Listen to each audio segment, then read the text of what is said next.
Hey, I'm Zack, America's #1 expert on snacking for busy people. And today I have a question from Holly about weight loss for women specifically. Now, women and men are both human, so we have a little bit in common in terms of losing weight. However, the hormonal environment inside of women is a little bit different than that of men, and so they have some other special considerations when we look at female weight loss or female fat loss. So the first is going to be insulin control and cortisol, which are kind of two sides of the same coin, so I have them under one bullet. Now, in women, women don't have as strict control over cortisol regulation as men do, which kind of doesn't really matter because women can regulate their telomeres better and regulate their oxytocin better, and so men kind of lose out on that.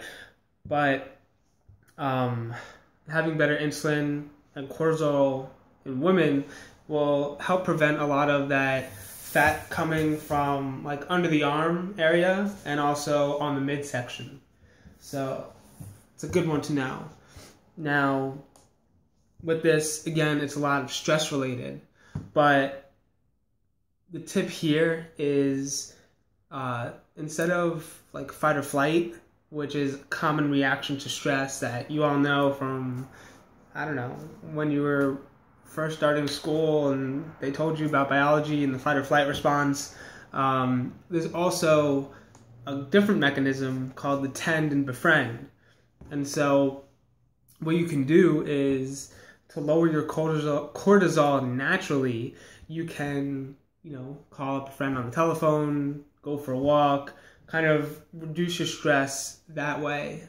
And so you can have better control over your cortisol and better insulin sensitivity. And so again, things like regular exercise will help. Eating foods with a lot of fiber and water and nutrients and not a lot of sugar and fat will help. But these tips are more advanced. So it's not, if you're starting out, you still have to work on your diet more. This is more of if you have a good diet, but you still have an unfavorable distribution of fat on your body. That's what the hormones are responsible for. And it's really sunny randomly. But anyway, moving on, we have thyroid hormone. And so the thyroid is kind of like the thermostat for the metabolism in the body. And if you have more thyroid hormone circulating through your blood, it's going to upregulate your mitochondria, which, as you probably know from middle school biology, are the powerhouses of your cells. And if your mitochondria are on point, then you're going to be burning more fat and more energy at rest than if they weren't. So, some people do have issues with their thyroid, like Hashimoto or other like slow thyroid diseases.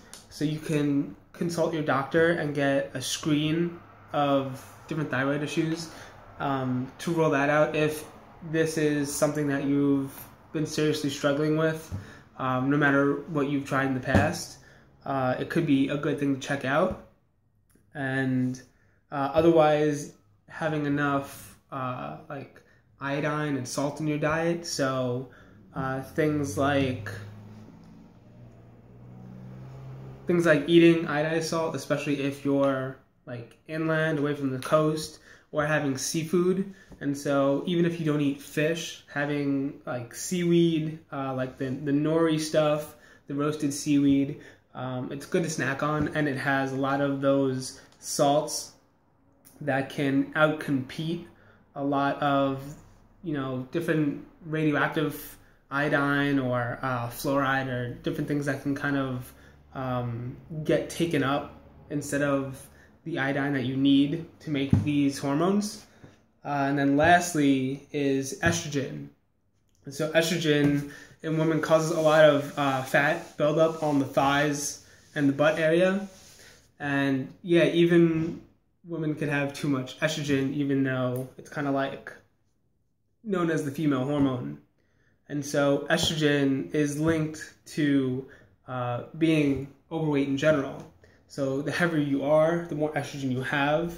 So by losing weight, you'll kind of start a cascade that will kind of set your estrogen on track. But in general, eating foods that are less estrogenic will go towards helping that.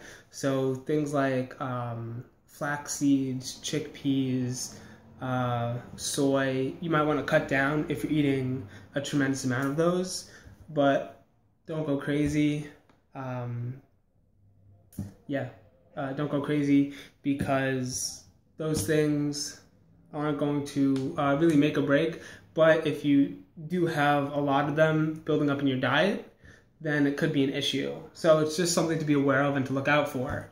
And so following these 3 things will greatly help you lose fat in difficult areas.